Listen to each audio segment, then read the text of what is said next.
One moment.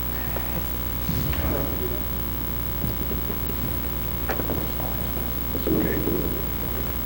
No problem. On the other side. You'll have to have a synchronization moment. A moment of synchronization here. Just a second here.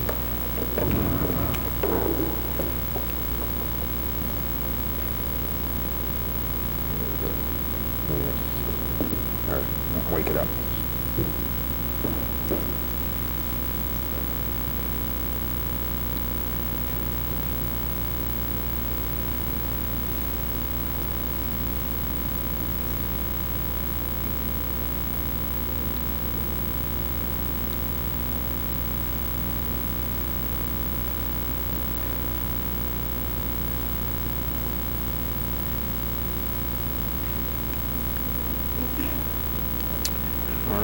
Let's see if that works.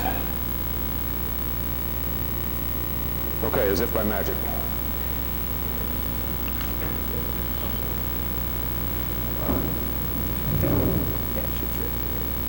Just leave it on? Just speak with it lying here? Oh, clip it on. Okay, sorry. Okay. All right, I'm well wired apparently. Thank you for the invitation.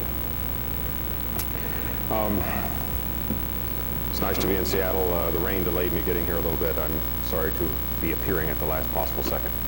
And I really do appreciate the invitation. I'll also tell you that I like nothing better than a technically hostile audience, which I dare say is the most dangerous thing this is the most dangerous setting in which I have ever said that. So if you want to discuss this, I think it's just fine, and we will proceed accordingly. Yeah, you all know that the last time I had interaction with Seattle was when my CEO was here in September and I was in Washington.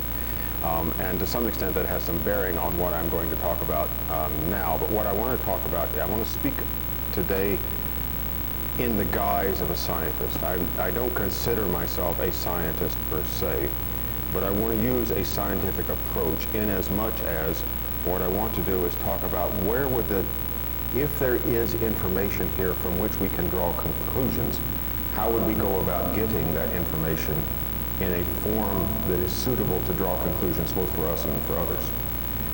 As you well know, the demand for security expertise so exceeds supply that the percentage of people in our field who are charlatans is surely rising. You also know that in the world at large, decision-making is often done with numbers. That is to say, one finds a way to keep score with numbers, whether that's a question about liability or about dollars, or it's a question about differential investment or what have you. I recently had the privilege of watching an all-day presentation at one of the big investment banks in New York, where they talked about calculating what is called the value at risk. This is in effect a single number that after all-night processing with 3,000 CPUs, you come up with a single number that tells you the value at risk for the firm. This number is calculated every day. This allows them to keep track at any given point of what, say, for example, a 99% confidence interval is on how bad could today be, and would it threaten the liquidity of the bank. And that is a big Markov process, if you're curious. It's a big probabilistic thing. All of that's irrelevant, except that it was fascinating to listen to, because the amount of work that's gone into it and continues to go into it is stunning, and every big bank does the same thing. The important point was at the end of the presentation, the guy who was giving it says, now, you may ask yourself, why does this work? The answer is because there is zero ambiguity about who owns what risk. And I'm sitting there and thinking to myself, in the field I work in, which is security in the internet space and for commercial enterprises, is there anything but ambiguity about who owns what risk? There is nothing but ambiguity about who owns what risk. And one way or the other, that is going to be fixed. I present you, in short, a challenge, which is, just as in the early 1980s, the phrase on Wall Street was, the future belongs to the quants. And what you got was the introduction of technology that made technological warfare replace who you knew and insider information. The same thing is going to happen to our field. We have to learn how to measure things. I am experimenting in front of you with some measurements. They may or may not be right. but I'm experimenting with it in the spirit of science, which is to say, I'm going to tell you what my methods and my results are, and I'm challenging you to go and find, with similar methods or better ones, different results or the same, to corroborate or to deny. And if we don't do this, it'll be done for us. For example, the four big accounting firms, one could say the final four accounting firms, have agreed that if you, I assume many of you know what an ISO 17799 or BS 7799 certification is, they've agreed to pool their methodologies such that if PricewaterhouseCoopers did one for company X, then KPMG could read it and assume that they were understanding it the same way, the terminology was the same, and so forth. The point of that is not because they're friendly. This is not a friendly gesture at all. This is so that insurers like AIG, which is the biggest insurance company, can in turn do such things as what they propose to do this year, which is include inattention to information security in the list of coverages for directors and officers insurance. Now think about that for a second. Directors and officers insurance, and last year, the new item in that coverage was inattention to accounting fraud in their own firm. This comes from all the stuff of the last 3 years, Enron, for example. Now they're going to add inattention to information security as a covered event that would be within the scope of the reach of directors, officers insurance. Now whether or not they do it this year or not, they have a 70% market share, so when they do it, others will follow. Can you imagine if you're a CEO and you're saying, well, we lost the information, but how would I have known? It's not actually my responsibility, that's somebody else's fault, and the opposing attorney will say, well, gee, you bought insurance for it. So that's one way in which it might come to us. Another way it might come to us, obviously, is regulation. And the amount of regulation that's been proposed in this arena is going to be huge. It's already there a little bit in various ways. Sarbanes-Oxley, Gramm-Leach-Bliley, HIPAA, to some extent the Patriot Act. Our field will get this kind of pressure if we do not go out and find ways to measure the places where the problem exists. It'll be done for us. So I leave you that challenge, and now I'm going to give the talk.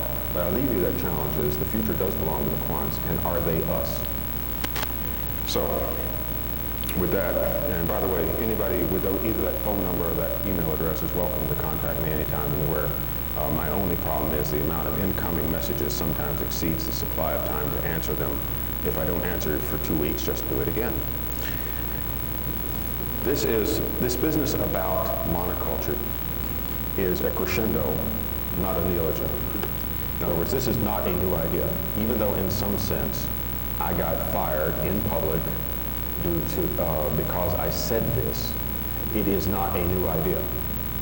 I haven't looked around thoroughly for this. The reference I see is Stephanie Forrest, U of New Mexico, at Hot OS in Boston in '97, in which she frankly used the word monoculture in the way that I used it. The next reference is probably Paul Strassman.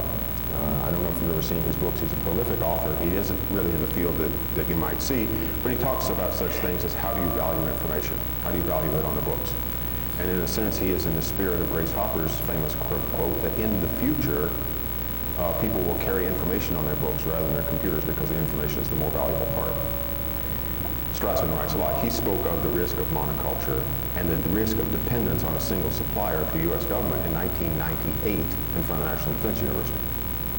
There's been bunches of them in between. Recently, and that's why my point about crescendo, yes, in September, 7 of us put out a paper. It got a huge amount of press, not the least of which is because the story about me ended up being part of it, and I regret that, except that, of course, it made it more visible, and I don't regret that part at all. And by the way, living well is the best revenge. I highly recommend it. There were 7 of us that did this in September. 2 weeks later, the National Science Foundation awarded Mike Ryder at CMU a $1 million grant to study this very question. And his grant proposal has been in for a year. And as it says here in November, the Computing Research Association, I don't know if you're familiar with that, but it's a sort of meta-organization. It is all the CS departments in the country, plus ACMUs and IEEE. It's a meta-organization. And of course, it exists to the genteel form of lobbying that says funding basic research in computer science is a good thing for the country. It exists to say that in a variety of ways. And it holds a number of regular conferences, but this time they did something special that they hadn't done before, which is holding meetings to decide, quote, the grand challenges in information security. And this was funded by the National Science Foundation. So it's National Science Foundation's money through the nonprofit entity of the confabulation of all the CS departments in the country to pick the, quote, grand challenges for the National Science Foundation for the funding for the next 10 years. What are 10-year goals in information security that ought to be funded? Limited attendance, 250 people wanted to come, 50 were allowed to come, and so forth. And then from there, I don't mean it modestly, but 4 of us went on and presented to the House Committee on Science. So this is, as Washington things go, sort of a big deal. The 4 grand challenges were, number 1 was an end to epidemics, with and the paragraph, as opposed to that sentence, the paragraph includes the word monoculture. So the number 1 of the 4 grand challenges for the National Science Foundation funding as a research topic for the next 10 years by the 50 people that were at this thing, and it was a very varied group of 50 people, I might add, academic, defense, industry, regular industry, banks, oddball hangers-on, you name it. Number 1 was an end to epidemics with the word monoculture in the paragraph, for what it is worth. Number 2 was certification of processes and programs and people that actually matters, that you could rely on. Number 3 was changes to the user interface and the ability to express policy in a meaningful way that has the result of you can be safe without being an expert. And number 4 was information risk management as quantitatively sophisticated as financial risk management. Those are the 4-year goals. I think those are wonderful goals, with the exception that it's absolutely horrifying to imagine we have to wait 10 years for results. Except for the idea that it might still be something where we finally get the person on Mars about the same time we get a solution to epidemics is a horrifying prospect. But those were the 4 goals. So my point about the question of monoculture is it is not a new idea. Actually, what it is Voltaire. Nothing so powerful as an idea whose time has come. And it could have been me saying it could have been you saying it could have been the person who was operating the microphone saying it. Anybody could have said it. If it is an idea whose time has come, I feel like I'm vulnerable here to feedback in a second. If it's an idea whose time has come, it spreads on its own. And I will tell you, it has shown up everywhere. It showed up in The Economist. It showed up in every magazine I can think of. Time magazine did a special, Newsweek did a special, Newsweek International did in addition only. You get the idea. It's an idea whose time has come, and it isn't going away. That meme spreads. 3 weeks after we did our thing in September, Representative Putnam in the House, grilling the CIO of the Department of Homeland Security, says, and so what are you at Homeland, what are you going to do about monoculture? Because they had just bought 160,000 desktops, but they have another 60,000 to go. And the CIO of Homeland said, it is a problem, we will have to do something about it. Perhaps open source is the answer. But that was 3 weeks after this with people I've never met. So the point is that the meme has spread. And so when you get Representative Putnam, who is the youngest member of the House, I believe, from Florida, grilling the CIO of DHS in a formal hearing about what are you going to do about the monoculture question, I think that just demonstrates the idea that this is an idea whose time has come. So enough of that. But I wanted to stress that this wasn't a shot out of the dark. This is, if anything, an inflection point in a curve. You've all seen this kind of data. This is CERT data as it happens. I'm sure many of you have fundamental complaints about the way CERT works. That's not what I'm talking about. I'm just taking public data. Sidebar. Everybody who's a leader in security came at it from some other place. We all came at it from some other field. At least all the original people came at it from some other field.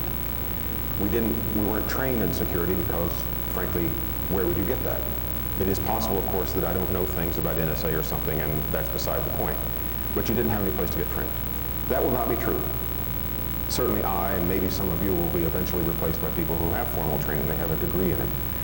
Yes, immediately there are degrees that are sort of silly, like I know a university that offers a correspondence course leading to a master in Homeland Security, but nevertheless, the idea that there will be formal training is a given, and we will be replaced by people who have formal training.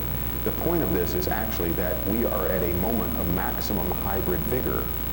So all of us bring a different view to this. We need to, while all of us who are leaders in this field are people who came at it from somewhere else, we must do our utmost to mine those other fields for what they teach us so we can put it into the security arena so we can make progress. Examples of this include public health, quality assurance, portfolio management, accelerated failure time testing. You get the idea.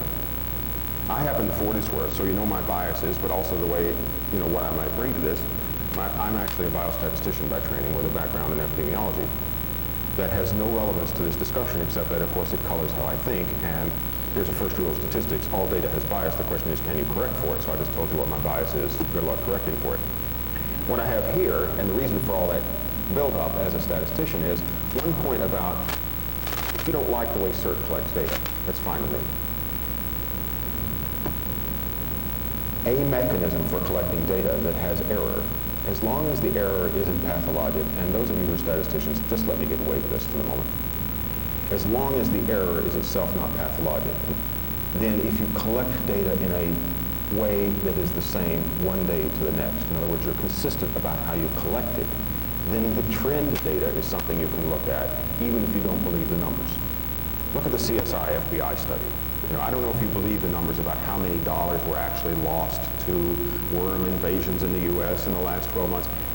I don't care if you believe it or not. However, they've had the good taste, or if you're a skeptic kind of guy, they haven't had the imagination, but I'll call it, they have had the good taste to not change the way they collect that data over 9 years, going on 10. Hence, the trend data is valuable, and that's the important thing. So even if you don't like the scale on this graph, bear with me a second on the shape. Another example, vulnerabilities. These again are public data from the CERT. These are and I don't have, because 2 or 3 of the measures that I want, I didn't have the 03 data yet. I've truncated all of these at 02. So these are the reason I'm building up, of course, to superimposing graphs. That's one thing that you can see that coming. So this is through 02. This is the number of vulnerabilities reported to the CERT, public data. This is normalization, short word of statistics. Normalization means you roughly, generally speaking, you divide by something. In this case, what I'm dividing by is the median. So for each of those, which is a little less sensitive to broad swings in value, you average 1, 2, 3, 4, 5 in a million, and you're going to get a number that's way up around 200,000, as opposed to taking the median, and it would be 3. Everybody knows that, right? So I normalize these by the median. In other words, for each of those curves, I take the median and I divide by that. Now 1 and 0 in each curve means the same thing, so I can superimpose them.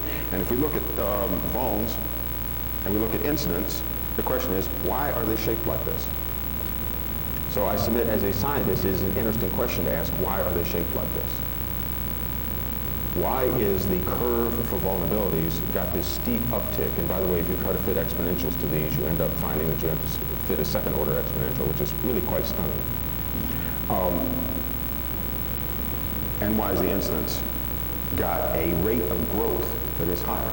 This isn't just that there are more incidents than vulns. No, this is that the rate of growth, the rate of increase is higher. Or for those of you who do calculus, it's the second derivative is bigger. Now, the point of this is there some information here that we should extract? What is the environment in which this makes sense? You may ask yourself, why did we end up writing the monoculture paper? Even if my point was correct that this is a cascade, not a shot from the dark, that this is an inflection point, an idea whose time has come. Why did we write the paper? Almost exactly a year ago, in March of last year, I was asked on stage in a sort of challenging way, back to the point about audiences, I was asking in a challenging way, what is the biggest risk that the U.S. government should deal with? And answer just one, answer 2, but no more than 2. And for whatever reason, I tried to take that seriously.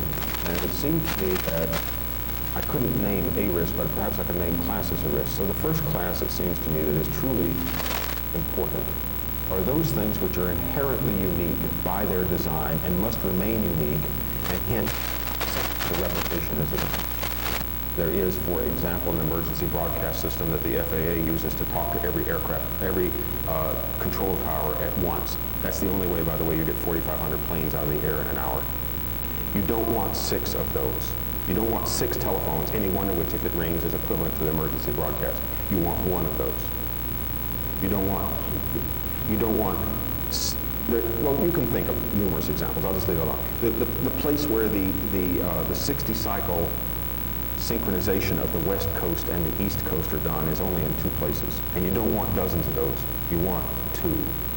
You know, and so forth. The places that are inherently unique. You don't want more than 1 route. You might want 13 root servers, but you don't want more than 1 route. Just think of the number of examples where there's something that's inherently unique. That's why it works. For those, clearly, the kind of defense you need is defense in depth. Hence, dealing with them is a referendum on spending money. And since this was a federal audience I was speaking to, the point with the audience was, the question is, are you prepared to spend the money on defense in depth appropriate to the risk? Let me put that one aside. Because that one, at least, even if it doesn't have a solution today, we understand what a solution would require, which is, again, it's a referendum on spending enough money to get defense in depth. The other class of great risk, I submit, is those things which contribute to a cascade failure. Those things which the instigator lights the fire, but the fuel spreads it. Or speaking in epidemic terms, as I'm used to, you only need 1 patient 0. Now, that class of things which says you get a cascade failure, the problem there is that, as is often said, 90% of the U.S. critical infrastructure is not owned by the government, so it's not a command environment, number 1. And number 2, as is obvious, Moore's law is our friend, this room, us, our friend. But one might argue, is it really the friend in general, in as much as the ratio of power to skill in the periphery of the internet is clearly going up. That is to say, the number of skill units per unit of power is going down in the periphery of the internet, because you buy gigahertz machines, soon you'll buy 2 gigahertz machines. Can you buy a laptop under 20 gig of storage, so forth and so forth. Broadband, you name it. The amount of skill available in the periphery of the internet is roughly speaking a constant. Actually, Jeff Schiller was somewhat famous once upon a time for having said that on the internet, net clue is a constant. If that's the case, then putting more power everywhere makes the skill to power ratio unattractive over time. In the face of a cascade failure capacity, this is actually relevant if you're trying to model it. So the other answer I gave was, on the one hand, the unique things for which defense in depth is the answer, you guys in federal government go get it. And the other is what to do about the degree to which our infrastructure at large, on which we depend in an ever-increasing fashion, is closely locked with an environment in which skill to power ratio is going in an unfavorable direction and fast. And certainly that's true in the world at large. I'm not putting people down from an elitist point of view. I'm just saying my mother-in-law has a computer that is bigger than any one I have ever had up until 5 years ago. You know, that kind of thing. So the question is, if you are worried about cascade failure, the rate of incidents and vulnerabilities and what might contribute to them is an interesting question, and I submit is an interesting question at the scale of a national government, if not the world. Let me look at something here. This is the estimated number of hosts. This is ISOC data. For those of you who are actually scientists and actually want to follow this down, I'm happy to give you the references to where all of these came from. You can probably find it yourself. Google's an amazing thing, and I understand there's wireless in the room, so you can probably get ahead of me here. But this is their estimate of the total number of hosts. Again, you may not like the way they estimate them, and in fact, there was a slight hiccup in the way they estimated them in '96, which I guess explains why it's slightly less than smooth then, but it doesn't matter particularly. These are their estimates. Now, you might say, what is the opportunity? This is Perry Mason, for those of you old enough to remember Perry Mason. Did he have motive? Did he have opportunity? One might suggest that motive and opportunity is simply the product of the number of hosts times the number of vulnerabilities. Of course, now you're getting a curve that is really steep. It is really steep, because if you go back to the elements, I'm not going to back up in the slides, but if you go back to the elements, you remember you had a vulnerability curve that's like this, and you had a host curve that's like that, and you multiply the two together and you get something like this. It's getting to be sharper and sharper. In the paper, the cyber insecurity paper that we released in September, we made a few estimates of things like this, and these are estimates. The point is, one thing I learned from the internet is if you politely ask a question on a public mailing list, nobody will answer. But if you make an assertion of fact, everybody will correct you, and it has the same effect. So you have to go and make an assertion of fact, or you'll never get any feedback, so we made an assertion of fact. One of the assertions of facts we made was that the net power of the internet, the net power available on the internet, we were trying to factor in 4-year lifetime of computers, Moore's law, net growth of host rates and so forth. We were guessing that the total power, the total computing power, reachable computing power on the internet was doubling every 10 months was our estimate.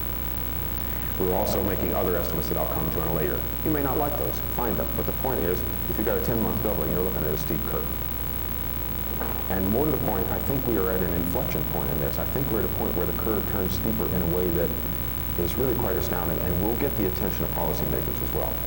Now, this one, you might say to me, is this a measure of opportunity? I'll say for the purpose of this, it's a measure of opportunity. Number of hosts times the number of vulns probably is a measure of opportunity.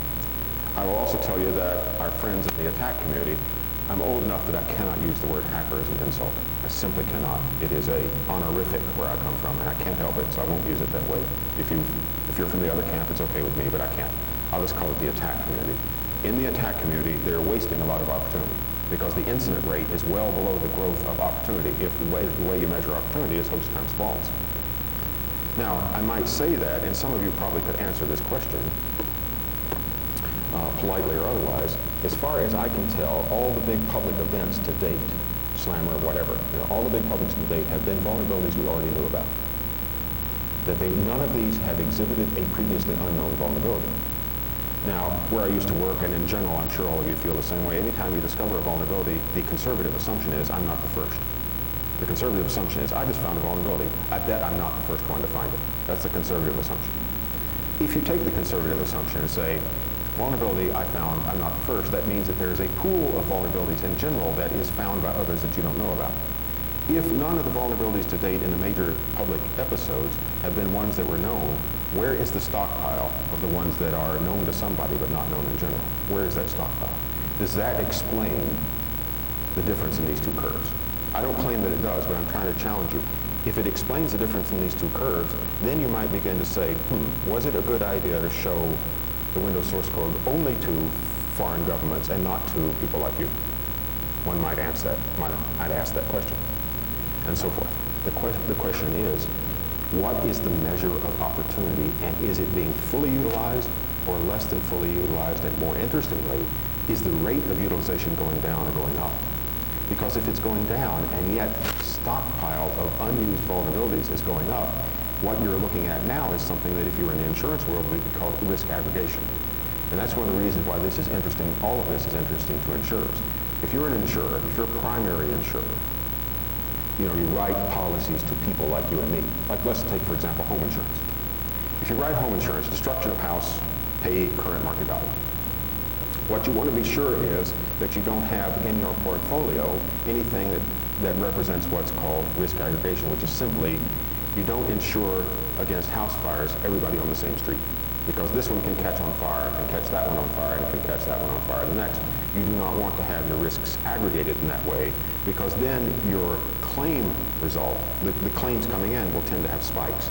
And you don't want to do that because by and large all the money you've brought in, you have out in medium to long-term investments against which you are amortizing the cost of the claims that you might get later in a steady stream. The biggest change in U.S. property and casualty insurance in the last 20 years was after Hurricane Andrew swept through Florida, because all the property insurers down there, in fact several of them went bankrupt, had not anticipated how aggregated a 40-mile swath of flat land looks like when it comes time to filing claims, versus what they had thought was, I'm a mile from my nearest insurer, that's good enough. No, 40 miles wide, flat right across the state makes a big change. And of course, the heart and soul of the insurance argument going on in New York even now is, was the attack on the World Trade Center one incident or two? And there's several $1 billion on the table over just that question. Is it one incident or two? So the question of, is there opportunity being stockpiled, gets at the question of, is there risk aggregation? Or there are, in a sense, two facets of the same thing. That's my point about this is getting to be a matter of public concern as we grow ever more dependent on the internet. Next question. Let's turn to the question of the local big employer. IDC says 94% market share on the desktop.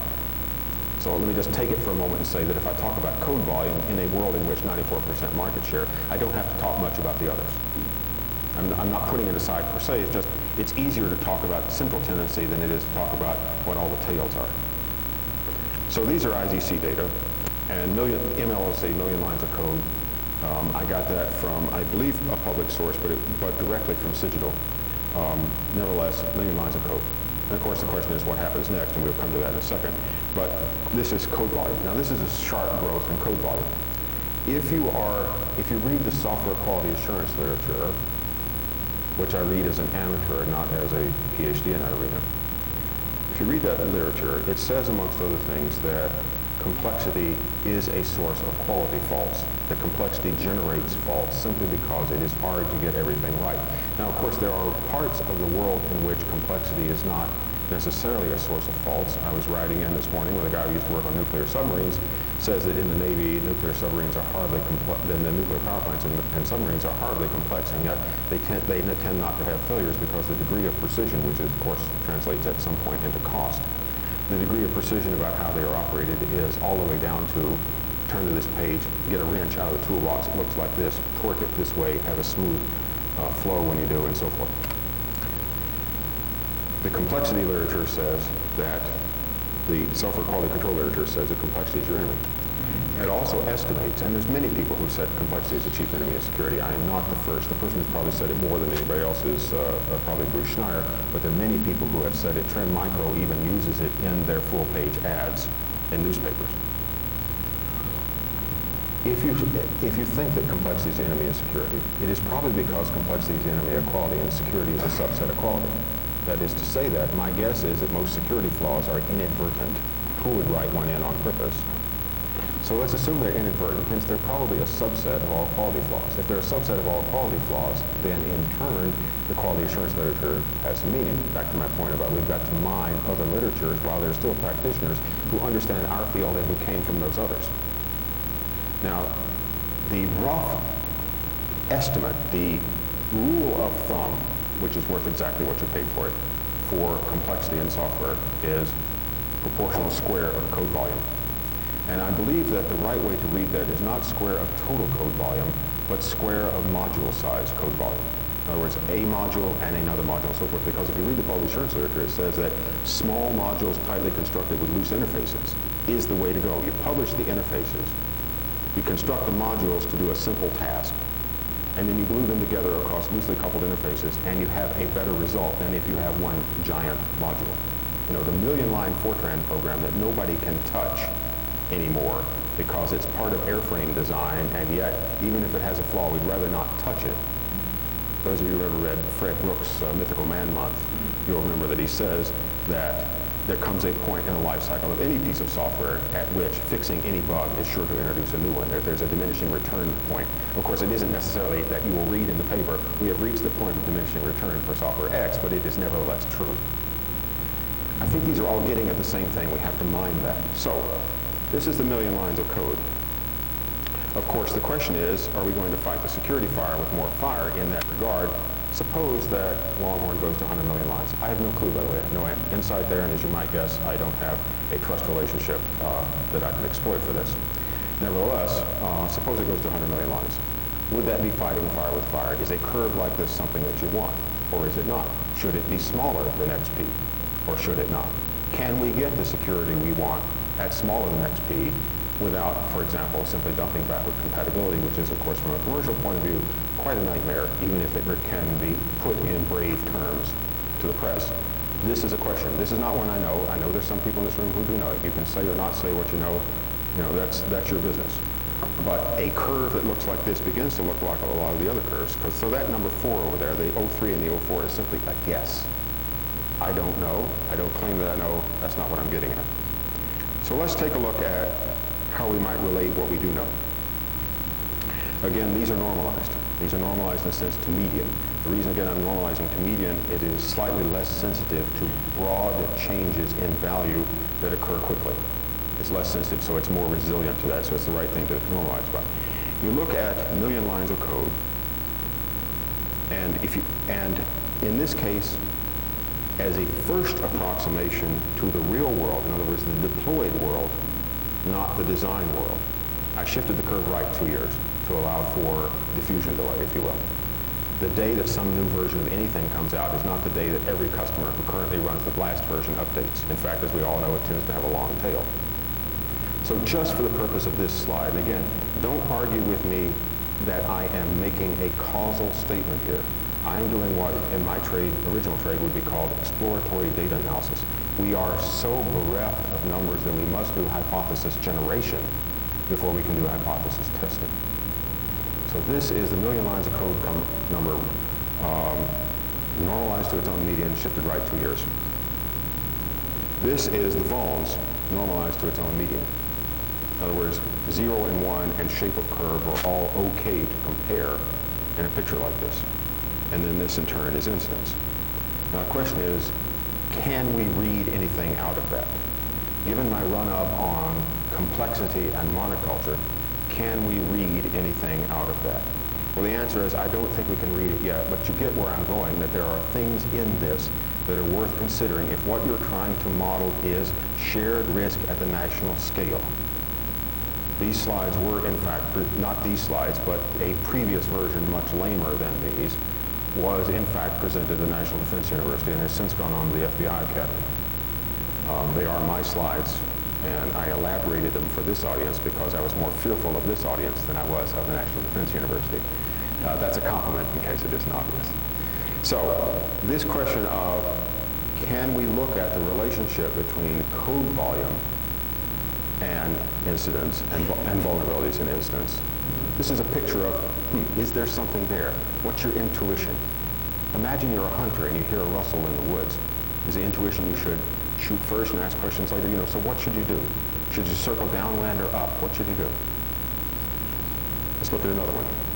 Let's try what might be actually driving things. Here I'm getting a little further afield, but this is what you would do if you were trying to figure this out. And you would do it much more elaborately than I can do in this. You would do it in a scientific style of exhausting a number of possibilities, after which you would conclude that one or the other or something else was the best fit.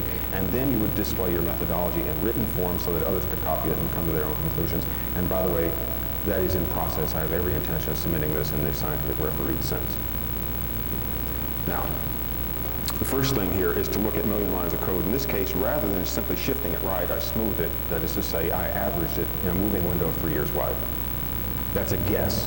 That's flatly a guess.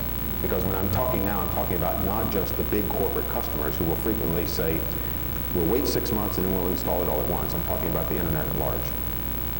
And I guess I'm talking now about the internet at large, although I don't know how to estimate it, of what about the thousands of copies of the pirated operating systems? Thousands and thousands and perhaps millions of copies of pirated operating systems.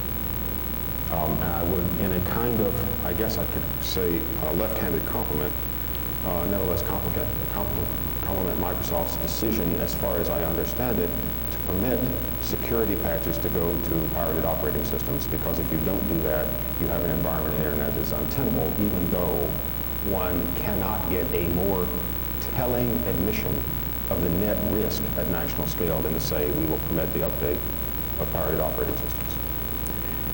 So I smoothed this over a 3-year interval, and now I compare that to the vols. How well does it look? Well, the answer is sort of. Let's try it slightly differently. Let's suppose that it isn't just the introduction of the operating system, but it is the introduction of the operating system followed by a period in which the attack community works on it. And here's where I want to jump a little bit, but let's remember that the attack community works on things in a way, well, I forget who, I think it was CERT, but I can't be certain, I cannot be sure that it was the CERT data, but I know I have in the last 6 months heard the following statement, which is, the most attacked version of anything is 1 rev off of current. Now, the current one hasn't had time yet to accumulate attacks. 5 revs off, nobody's interested in. The most attacked version of anything is 1 rev off of current. So trying to take that to heart, what I did here was take the million lines of code curve, smooth over 3 years, back to the business about quality, square it. Because if it is square of code volume is complexity, security is proportional to complexity, or insecurity is proportional to complexity. But if you're a statistician, 1 minus x, x often ends up being, well, what's the difference? Take the smooth curve, square it, and shift that right 2 years to get at this point about 1 rev off of current is the dominant attack vehicle. Then you get a curve that looks like that. And if you compare it to incidents, it's interesting. Now, again, I am not saying that there's a causal proof here. And those of you who have learned to say that There's lies, damn lies in statistics, or with statistics you can prove anything you like. This is, of course, true. Nevertheless, that is not what is going on here, and I stake my professional reputation on that statement. That's not what's going on here. This is not looking for a way to prove a prior thing. This is an honest sense of what does it take to figure it out. And we have got to figure this out because the question of monoculture is an important question. The discussion back to that thing at the CRA in November about monoculture and an end to epidemics suggested that the research area of most note is to make install on a given platform much more like build and much less like copy. That when you install that there's randomization of stack pointers, there's randomization of enough things, in effect that there are in fact no two platforms that are alike, hence those people who estimate that if I can just get a buffer overflow, I know where to jump, we'll be out in left field. That is, I have to admit, to my way of thinking, a little bit like killing flies with sledgehammers, but it is a strategy. And there is going to be research money spent on such strategies.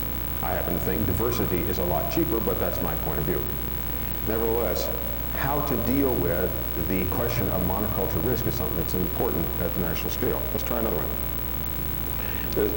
This might be an eye chart for you. I'm not sure how well this was going to show up. There are three curves up there. The black one, CPU, is Moore's Law. That's the 18-month doubling of price performance, or as it's drawn here, constant performance costs half as much every 18 months. The one below it, disk drive, is a 12-month doubling. My friends at AT&T Research tell me it's moving more towards 10, but for the moment of this discussion, I'll call it 12. And bandwidth is 9. Now, mind you, these are laboratory results. This is not marketplace value because of introduction of products based on lab results is a lagged step function and may not be smooth. But this is the, if I may call it that, this is which way the wind blows. This is if you want to sail to China, the fact the wind is blowing in a certain direction is what you will sail with, even if on a given day it might blow faster or slower. My point is here, this is a driver for what is the optimal computer. Over time, the optimal computer changes function based on, I believe, these three drivers. Which is to say that if you look out 10 years, back to the point about the National Science Foundation's 10-year research outlook, if you look out 10 years, then you're looking at, for constant dollar, 2 orders of magnitude in CPU, but 3 in disk and 4 in bandwidth. That would tell you something about what the optimal computer would be 10 years out in the future. And maybe we will not do it that way. Maybe no one will be a constant dollar buyer. Of course, why would that happen? But the fact is, it says that you're now, as you've no doubt seen, you're seeing little, 1 gigabyte disk drives that are about the size of a nickel that go in, a PDA or run the GPS in a high-end car or what have you. The idea is that as these things change, the optimality permits new uses. If you've never read a book called The Innovator's Dilemma by Clayton Christensen and you're interested in economics and innovation, I highly recommend that one. It roughly says that old products don't improve as much as they are eclipsed. And it talks about, it uses disk drives in particular because it's so easy to rank disk drives. I highly recommend it. But the innovator's dilemma is driven by things like this. If optimality involves, thus do countermeasures. I submit that 5 years ago, there was no question that what your countermeasures were dealing with is issues of attack, risk, value, and so forth that had more to do about trust than anything else. Hence, you drew rings around where the trust word was, and that's where the firewall market came from. You were drawing rings around trust. I submit that today, where the issues of security are concentrated is in large applications. You want to get something, you want to get at something, you want to do something, break their big apps. Go after their big apps, particularly if the big apps have a symbiotic relationship with the OS. But go after the big apps, break those. Send the damn SQL server, 50,000 lowercase a's followed by something in double quotes and see what happens. Today you go after the apps. Hence, what's happening now, of course, is the number of people who are working on code scanners of one sort or another, and I bet you I'm talking to you.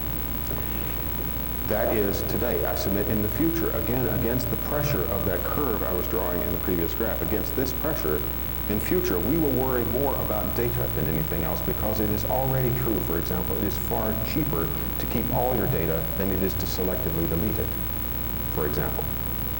It is already true that data accumulates at, roughly speaking, 0 cost of capture and 0 cost of storage.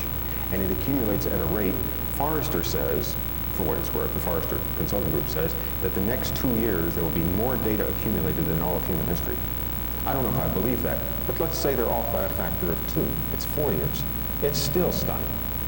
It has nothing to do with precedent whatsoever. So I submit that in future, you worry now about the problem of the future is data tracking and data synchronization.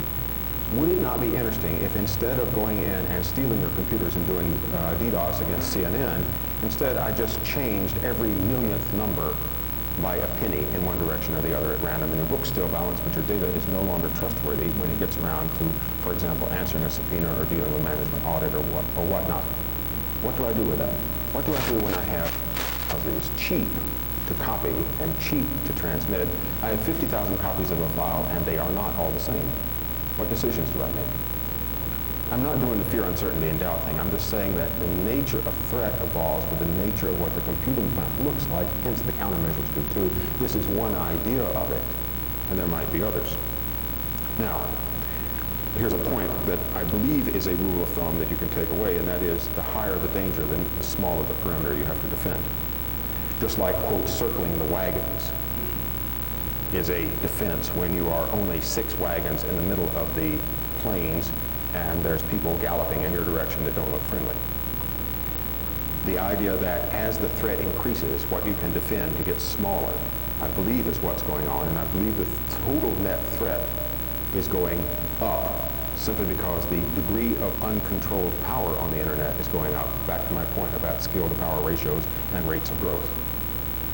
Now, admittedly, this is all big picture confusion. I'm trying to predict the future by watching the clouds overhead. But nevertheless, this idea of as the threat increases, the perimeter contracts would also bear some reinforcing idea till we end up having to do object level stuff. Please don't use the word object in the formal sense. We have to do object level stuff as opposed to machine level stuff, as opposed to network level stuff. We have to get down smaller as time goes on. Now, again, I told you I was trained as a statistician, as an epidemiologist, as someone who thought about those kinds of problems. I went to school of public health. I spent 15 years in medical computing. I think statistics is a fine preparation for security. There are many others, by the way, and the reason I think it's a fine preparation is it's all about decision-making under uncertainty with limited data and life or death consequences. Tell me how that's different than running the root name servers, for example. This is the nature of an epidemic. If you want to talk about epidemics, if you want to talk about infectious diseases, and by the way, unknown to you, there's a huge change in the way infectious diseases are looked at over the last 10 years. The amount of money coming into this in the health side of the world, driven of course by AIDS and by other kinds of plagues, Ebola being an example, is huge. So there's a lot more here to mine than there was even 10 years ago. But if you look at an epidemic, this is what you care about. Yeah, I'm sure you've already read the slide. You get the idea. These are the kinds of numbers that if you had them, you could model the epidemic.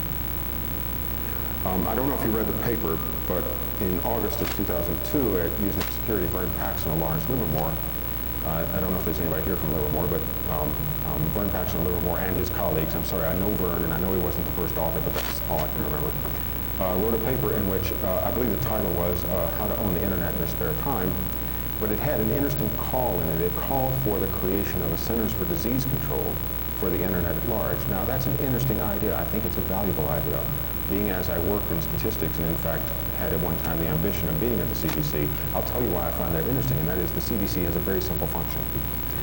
Mandatory reporting of communicable diseases. Long-range trend analysis of disease prevalence, incidence, and where possible cause. And the provision of away teams to deal with such things as an outbreak of Ebola. The CDC of the United States serves a global function. It does not have competitors, not because that competitors would be a bad thing, but because it serves a global function in effect, and you don't need a lot of these. You need one of them where you get the definitive answer. It is a national treasure like nothing else in my view. Now you think about that in our sense. If we wanted a CDC for the Internet, do we have mandatory reporting of communicable diseases? What a laugh. How many times have people reported things or failed to report them, or chosen to report them based on self-interest, opposed to public health laws at both the national and state levels that basically require you to report. If you have an outbreak, if you have a case of smallpox, there is no end of trouble you will be in if you don't do the first thing you call before you give them an injection is call somebody. You have got to report things like that. Do we have that in the internet? Not on your life.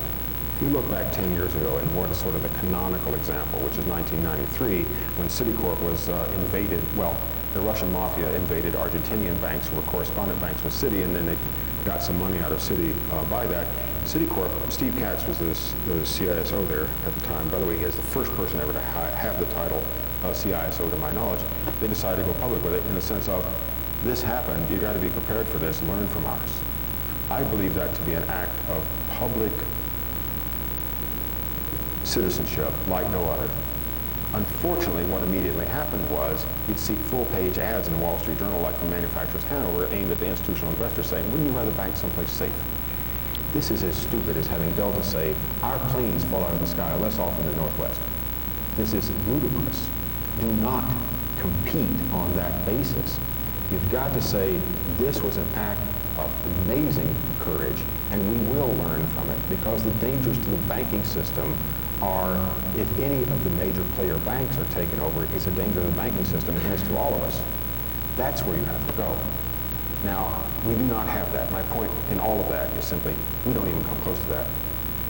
And not coming close to it is a serious issue. So this is the nature of an epidemic.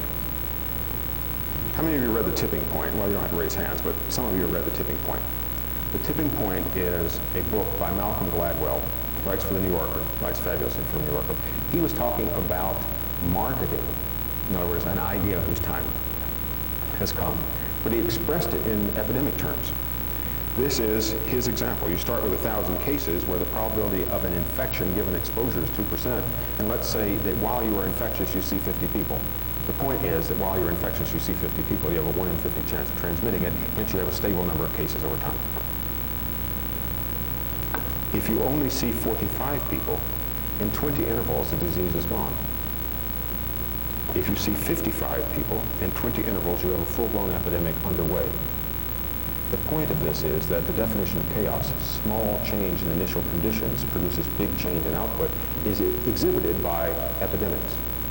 And epidemics are about those things I said before. In fact, if you want to design a worst-case disease, it's one where the probability of infection given exposure is 1, the interval from infection to infectious, or if you like, prey to predator, is 0. The interval of infectiousness is open-ended. You may or may not have symptoms, and you don't get immunity because of mutation.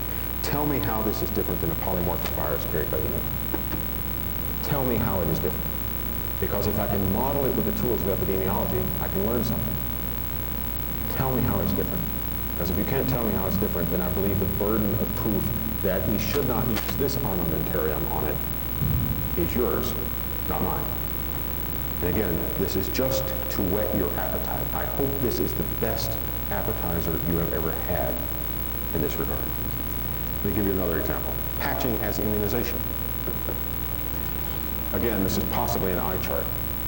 Qualis in San Francisco area does scans. I'm sure you know this. They do scans for free. I'm sure you know that. They retain the data in an anonymous form. You may know that. And the point is they come out and they say that patching behavior is like half-life. That is to say, in any given interval, half of the remaining unpatched systems will be patched.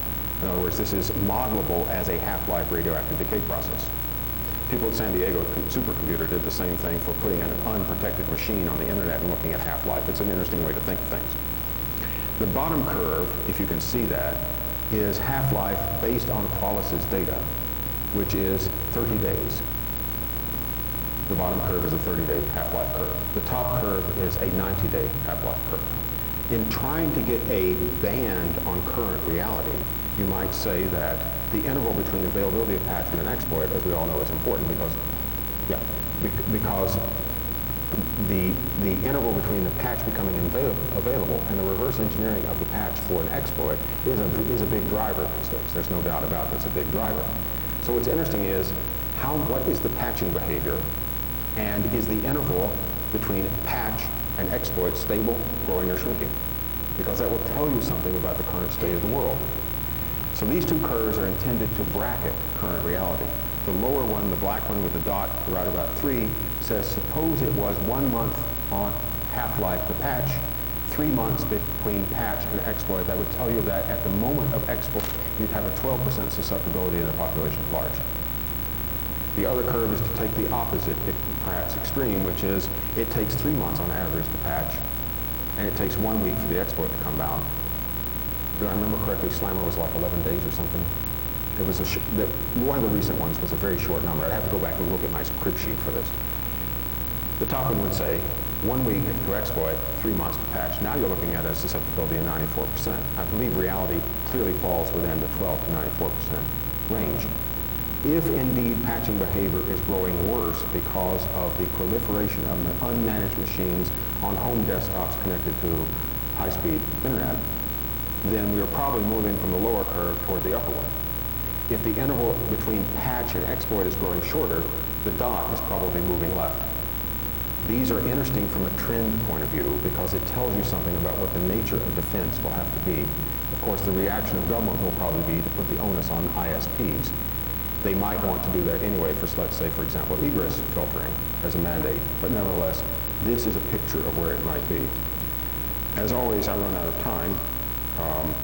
One of the questions here is, do you make it mandatory and how? The reason I run out of time is there's so many side issues that are connected to this, it's hard to keep focused. Some of the side issues I might say are, when you tightly integrate the apps with the OS, such as when you testify in court that you can't remove an app without damaging the OS and vice versa, what does that tell you about base module size, hence the argument about complexity, code square size, and security? Secondly, user-level lock-in is a problem if what you want to adopt is a diversity strategy. It is not a problem if what you want to adopt is a command strategy like mandatory upgrade initiated as a push. The third one, I already mentioned, increasing force to skill ratios everywhere. The fourth one is complex systems fail complexly. And we have a very interesting problem here, which is, do we combat if complexity really is the driver, which I submit is still a hypothesis. If complexity is the driver, do we fight it with more complexity or less? I would prefer less. I'm an engineer in my heart of hearts. Elegance is a value, not proliferation. Strength through diversity. That almost sounds like politics. That almost sounds like I could be Al Gore giving you this speech. In addition to inventing the internet, we need strength through diversity.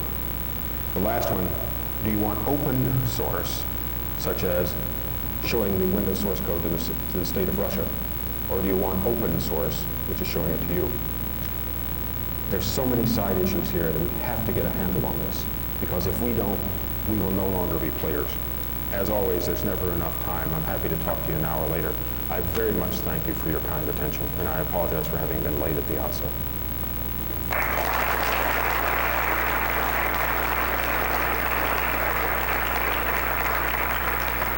The signal is that I'm welcome to take questions. If there are any, I'd be happy to take them, or assaults, or bribery, or what have you. Now there is a quality heckler. Yes, sir. If a properly managed network would be more secure than an improperly managed network, and a converged network is obviously more difficult to manage. Good question. How does the monoculture affect it? Right. This is not planted, but of all the questions I would expect, this is sort of the hardest one to answer and the most important. I'll repeat it for those of you who might not have heard this in the front. And that is that from an administration point of view, there is nothing so easy to administer as all the machines look alike. Nothing. And you might want to argue that, say for example, suppose configuration flaws are really our enemy. More than anything else, config flaws are our enemy, and you can't fix those unless you get everything looking alike in a command structure, and that produces a security gain that is unarguable. Yes. By contrast, everything that is just alike produces, for me, a security heartache. I submit that making them all look alike is a case of mistaking hardness for brittleness. You make a system that is brittle, not tougher. In other words, you make one which is less likely to fail, but when it does, it fails harder. Now, can't prove that. But if you want my opinion, which I assume is what you're asking, that would be my opinion, which is that it is the trade-off between tough, hard, and brittle that we're talking about when we say we want them all to be exactly alike. You're welcome to make a comeback.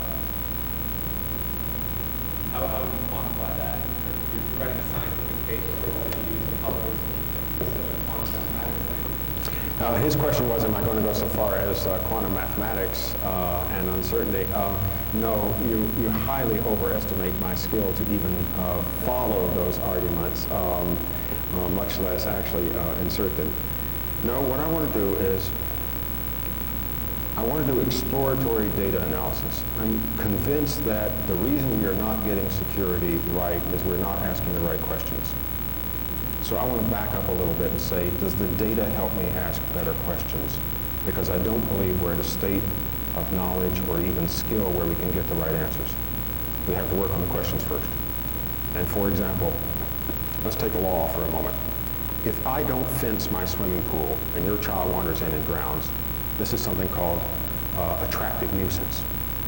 If I don't fence my computers, somebody wanders in and knocks ABC News off the net, does ABC News have a beef with me or not? I don't have a way to answer that quantitatively, but I'm saying there's a precedent we could learn from. You know, is failure of egress filtering something that matters?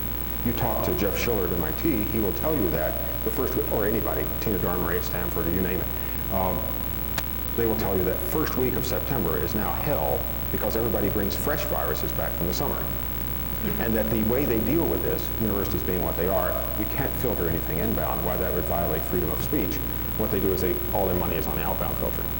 Maybe the answer is that I don't know how to fix any of this, and I don't give a rat's ass whether you protect yourself. What I care about is imposing a liability structure in which if your failure to protect yourself affects me, then indeed I'm going to take your assets. That might be a simple way out. Can I follow up? Sure. Another quality heckler. Thank you. Can you square zero enforcement in HIPAA, GBLA, and Sarbanes-Oxley, specifically HIPAA, because that's on the books, right? So how do you square zero enforcement, zero punitive enforcement? No one's been prosecuted for a violation, and I would submit to you that there are several violations out there. So your presumptive regulation. The question, no, sorry. The question was, how do I square the absence of enforcement with the complexity, in so many words, of the regulation like HIPAA or Gramm-Leach-Bliley, the absence of any punitive enforcement? My guess is that because those who wrote the regulation grossly overestimated the skill of those who would have to deploy it, so to speak. Try reading those and know what operational they are to do. The very point about, say for example, how you run a Navy reactor is that it is operational. You do this. You take that wrench, you put it on that knob, just as has been said. In turn, we do not have that. If you look at almost all the procedural-oriented regulation, ISO 9000, for that matter 7799, for that matter Gramm-Leach-Bliley, they don't tell you what to do. And in fact, in some sense, it's good that they don't tell you what to do because the people writing it have no clue what that means. But they tell you a procedural correctness test. The procedural correctness tests, I believe, are a defense, but only a defense that will perpetually lag current reality because it is worse than it. Well, there's a following problem with regulation. The end of his question was, so do you like regulation? The answer is, I loathe regulation. And part of that, did I make that clear? Loathe, L-O-A-T-H-E. I loathe regulation. However, in a practical world, sometimes you can't avoid it because there are not enough of us to go around, and so others have to have rules that keep them out of the space. How should I put that? I bet anyone in this room could cope with a hotel balcony that did not have a railing. Got that? But there are building codes that say you're going to have railings around your balconies because there's lots of people who cannot cope with that, whether they're young, they're old, they're inebriated, whatever. We are in that situation, so we are going to get some regulation. Now, the regulation that I would care to have is regulation about result rather than process. Of all the alternatives, method, process, result. We get mostly process regs, which are the least effective. We don't get method regs, you will buy this, you will do that. We don't get result regs like you won't lose. The one that came close is, and it's sort of interesting because I'm not actually that big a fan of it, but the one that was in California. Yeah, I got a time. The one in California says, if you lose personally identifiable information, you have to tell the people that you might have lost the personally identifiable information of, that you might have lost the personally identifiable information. And it's since been introduced in the U.S. Senate by Dianne Feinstein. Now, the point of that is, the reason I don't like that, by the way, it says if you suspect it, because now we have a situation where, of course, forensics and everything that you and I care about is sort of irrelevant. But the whole point of that is, if you lose somebody's data, you have to tell them it's an interesting reg, because that is an endpoint reg that says if this happens, then you do that. In other words, you don't lose data without telling people. That one I don't mind so much, even though I think the circumstances, whereas if you suspect it, you have to tell. I'm out of time. It's always a pleasure. I'll talk other places. You have my phone number. Thank you so much.